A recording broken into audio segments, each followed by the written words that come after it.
الحمد لله الذي وحده وصدق الله وعده ونصر عبده وقال الله تبارك وتعالى في القرآن المجيد والفرقان الحميد أعوذ بالله من الشيطان الرجيم بسم الله الرحمن الرحيم وَإِن كَانُوا مِن قَبْلُ لَفِي ضَلَالٍ مُبِينٍ صدق اللہ العظیم۔ حضور آئے تو سر آفرینش پا گئی دنیا، اندھیروں سے نکل کر روشنی میں آ گئی دنیا، ستے چہروں کا زنگ اترا بجھے چہروں میں نور آیا، حضور آئے تو انسانوں کو جینے کا شعور آیا۔ اے جنت مانا کہ تجھ میں حور و قصور رہتے ہیں، میں نے مانا کہ وہ ضرور رہتے ہیں۔ اے جنت میرے دل کا طواف کر، میرے دل میں حضور رہتے ہیں۔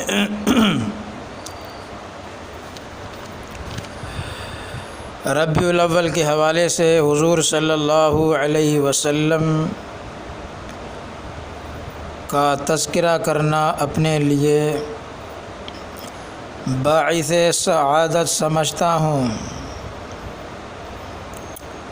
سامعین کرام، حضور صلی اللہ علیہ وسلم کے دنیا میں تشریف آنے سے ایک دنیا کے اندر انقلاب برپا ہوا، یعنی پیغمبر علیہ الصلاۃ والسلام کا انقلاب۔ دنیا میں کفر اور شرک کا دورہ تھا، گمراہی اوج ثریا تک پہنچتی نظر آتی تھی، جہالت اس قدر تھی کہ بڑے بڑے سردار، بڑے بڑے سرمایہ دار، جاگیردار اپنی پیشانیاں غیر اللہ کے سامنے، بتوں کے سامنے جھکاتے تھے۔ بے حیائی عام تھی، عرب کے لوگ اپنے والد کی منکوحہ یعنی اپنی ماں کے ساتھ نکاح کر لیتے تھے۔ عورت کی حیثیت گھر کے ساز و سامان کی طرح تھی، اور عورت کو وہ ایک مال سمجھتے اور بعد میں اس کو تقسیم کر لیا جاتا میراث کے ساتھ۔ تھوڑی تھوڑی بات پر آپس میں جنگ شروع ہو جاتی جو صدیوں تک چلتی تھی، اور لڑکی کے پیدا ہونے پر اسے زندہ زمین میں دفن کر دیا جاتا تھا۔ زمانہ جاہلیت میں عورتوں کی کیا حیثیت تھی، قرآن مجید نے ارشاد فرمایا ہے کہ وَإِذَا بُشِّرَ أَحَدُهُم بِالْأُنثَىٰ ظَلَّ وَجْهُهُ مُسْوَدًّا وَهُوَ كَظِيمٌ۔ اللہ رب العزت فرماتے ہیں کہ جب ان میں سے کسی ایک کو لڑکی کی پیدائش کی خبر دی جاتی ہے تو اس کا چہرہ سیاہ ہو جاتا ہے۔ غرض عرب کا پورا معاشرہ گناہ اور ظلم میں ڈوبا ہوا تھا، لیکن اچانک فاران کی چوٹیوں سے آفتاب نبوت طلوع ہوا، جس کی کرنوں نے پوری دنیا کو منور کر دیا۔ چنانچہ وہ لوگ جو پہلے اپنی جبیں، اپنی پیشانیاں پتھروں کے سامنے، بے جان بتوں کے سامنے جھکاتے تھے، اب وہ اپنی پیشانیاں خالق حقیقی کے سامنے جھکانے لگے۔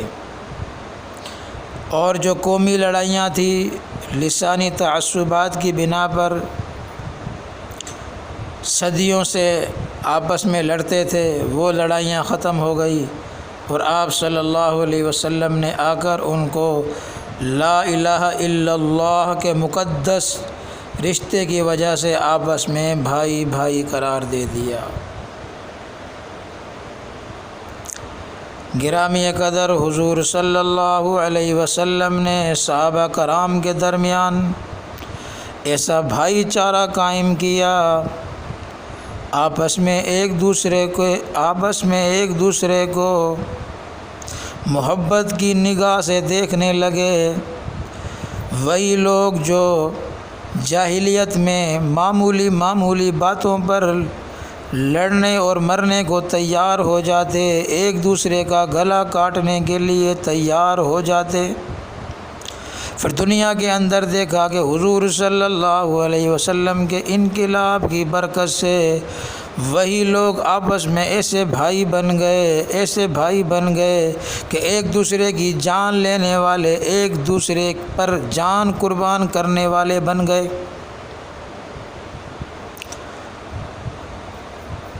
کتابوں کے اندر واقع آتا ہے کہ ایک جنگ کی حالت میں صحابہ کرام زخمی پڑے ہوئے ہیں، آخری وقت ہے، پیاس کی شدت میں ستائے ہوئے، پانی کر رہے تھے۔ ایک صحابی پانی لے کر آیا اور جو ہے زخمیوں کے سامنے کیا، ایک زخمی کے پاس لے کر گیا۔ وہ زخمی مسلمان جس کا آخری وقت تھا وہ کہنے لگا، یار مجھے مت پلا، یہ میرے برابر میں ایک اور مسلمان تڑپ رہا ہے پیاس کی وجہ سے، اس کو پانی پلا دے۔ جب دوسرے کے پاس لے کر گیا تو دوسرا کہنے لگا، یار یہ تیسرا میرا دوست، میرا مسلمان بھائی پانی کی وجہ سے پیاس کی حالت میں تڑپ رہا ہے، پہلے اس کو پانی پلا، بعد میں پیوں گا۔ اب اندازہ کریں کہ یہی لوگ جو آپس میں ایک دوسرے کا گلا کاٹتے تھے، آج وہ ایک دوسرے کے لیے جان قربان کرنے کو تیار ہو گئے۔ یہ پیغمبر کے انقلاب کی برکت تھی۔ تو بہرحال حضور صلی اللہ علیہ وسلم کے آنے کے بعد دنیا کے اندر توحید کا چراغ روشن ہو گیا، اور جو عورتوں پر ظلم ہوا کرتا، عورتوں کو، بچیوں کو زندہ دفن کیا جاتا، یہ ظالمانہ رسم ختم ہوئی۔ حضور صلی اللہ علیہ وسلم کی خدمت میں ایک شخص آیا، عرض کیا کہ یا رسول اللہ، بہت بڑا گناہ ہو گیا ہے، بہت بڑا جرم ہو گیا ہے، اس کی معافی مل سکتی ہے؟ حضور صلی اللہ علیہ وسلم نے فرمایا کہ اے نوجوان، تو نے کیا کیا؟ کیا تو نے شراب پی؟ کہنے لگا نہیں۔ آپ نے فرمایا کیا تو نے زنا کیا؟ کہنے لگا نہیں۔ آپ نے فرمایا تو نے جوا کھیلا؟ کہنے لگا نہیں۔ آپ نے فرمایا ایسا کون سا گناہ ہے جو تیرا زنا سے بھی بڑا ہے، جوا سے بھی بڑا ہے اور شراب پینے سے بھی بڑا ہے؟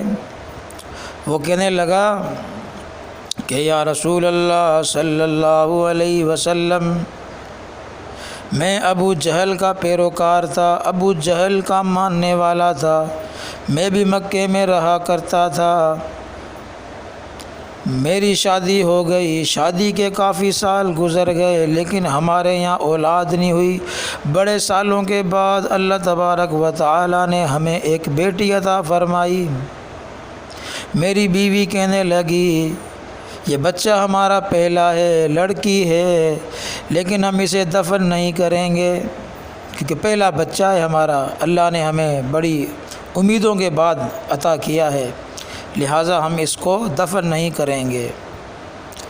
وہ بندہ، وہ شخص کہنے لگا اے اللہ کے رسول، ہم نے ارادہ کر لیا بچی کو دفن نہیں کریں گے۔ آخرکار بچی کچھ بڑی ہوئی، چلنے کے قابل ہوئی، کھیلنے کے قابل ہوئی۔ یا رسول اللہ صلی اللہ علیہ وسلم، بچی ہمیں بہت پیاری لگتی تھی، جب میں سارا دن مزدوری کر کے گھر واپس آتا بچی میرے سینے سے چپٹ جاتی اور میری ساری تھکاوٹ دور ہو جاتی۔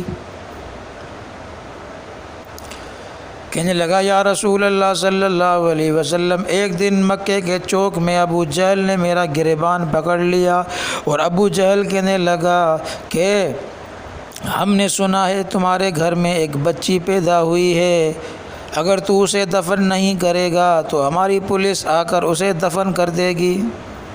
تو یا رسول اللہ صلی اللہ علیہ وسلم، میں نے ارادہ کر لیا، نیت کر لی کہ آج ہمیشہ ہمیشہ کے لیے اپنی بچی کو زندہ دفن کر دوں گا۔ اس کے بعد میں گھر گیا۔ گھر جانے کے بعد میں نے اپنی بیوی سے کہا کہ اس بچی کو نہلا دے، غسل کرا دے، نئے کپڑے پہنا دے، میں اس کو اس کے ماموں کے یہاں چھوڑ آؤں گا، کہیں ابو جہل کے جلاد آ کر اسے نہ لے جائیں، زندہ دفن نہ کر دیں۔ تو اس کی بیوی نے بچی کو تیار کر دیا، نئے کپڑے پہنا دیے۔ وہ بچی کو جب لے جانے لگا تو دروازے کے پیچھے کسی اور کدال رکھی ہوئی تھی، وہ بھی ساتھ لے لی۔ کہنے لگا یا رسول اللہ، میرے دل میں برائی تھی، میری نیت میں فطور تھا، میں بچی کو پہاڑوں میں لے گیا، جنگلات میں لے گیا۔ بچی کہنے لگی ابا جان یہ کس جگہ پر لے آئے ہو، یہاں تو میرے ماموں کا گھر نہیں ہے۔ یا رسول اللہ، میں نے تھپڑ مارا اس کو، بچی کو خاموش کیا، پھر ایک جنگل کے اندر اس کی قبر کھودنا شروع کی۔ میں قبر کھودتا تھا، مٹی باہر نکالتا تھا، اور مٹی جب میرے سر پر پڑ جاتی تو وہ میری معصوم بچی اپنے دوپٹے کے ساتھ مٹی کو صفا کرتی جاتی۔ آخر کار جب گڑھا کھد گیا، مکمل ہو گیا، اس کے بعد جب میں نے بچی کو اٹھا کر اس گڑھے کے اندر رکھا، وہ بچی رو پڑی اور کہنے لگی کہ ابا جان اگر مجھے اسی طرح دفن کرنا تھا تو مجھے پہلے بتا دیتے، میں اپنی ماں کو آخری سلام تو کر لیتی۔ تو وہ شخص کہنے لگا اللہ کے رسول، میں نے اس بچی کو ہمیشہ ہمیشہ کے لیے دفن کر دیا، بڑا پتھر رکھ کے اس کی ہمیشہ کے لیے آواز بند کر دی۔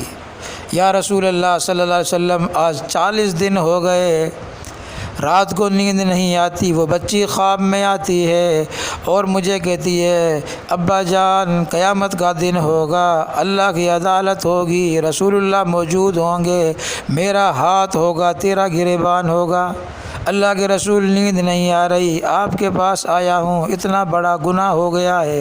حضور صلی اللہ علیہ وسلم کی آنکھ مبارک سے موتیوں کی طرح آنسو جاری ہیں، صحابہ کرام رو رہے ہیں۔ میرا پیغمبر حضرت محمد صلی اللہ علیہ وسلم کیوں رویا؟ کیونکہ اللہ نے آپ کو تو رحمت للعالمین بنا کر بھیجا، تمام جہانوں کے لیے آپ رحمت للعالمین بن کر آئے، انسانوں کے لیے آپ رحمت، جانوروں کے لیے آپ رحمت، جنات کے لیے آپ رحمت، فرشتوں کے لیے آپ رحمت، کائنات کے تمام ذروں کے لیے آپ رحمت بن کر آئے۔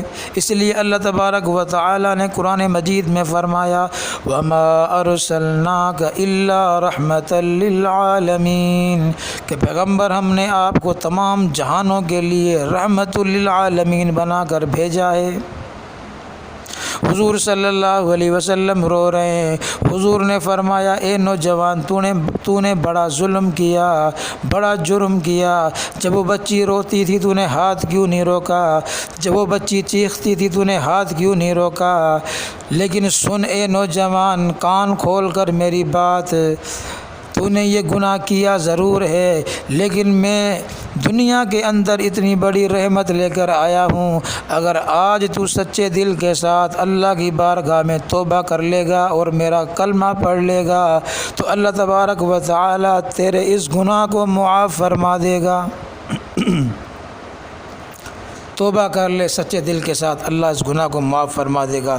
اور حضور صلی اللہ علیہ وسلم نے مزید اعلان فرمایا اپنی امت کے لیے، حضور نے فرمایا میری امت کے لوگوں سنو، جو تم میں سے 2 بچیوں کی پرورش کرے، اس کو اچھی تعلیم دے، اس کی تربیت کرے، اس کی پرورش کرے، اس کے بعد اس کا نکاح کرے، حضور صلی اللہ علیہ وسلم نے فرمایا ایسا شخص قیامت کے دن جنت میں میرے ساتھ ہوگا۔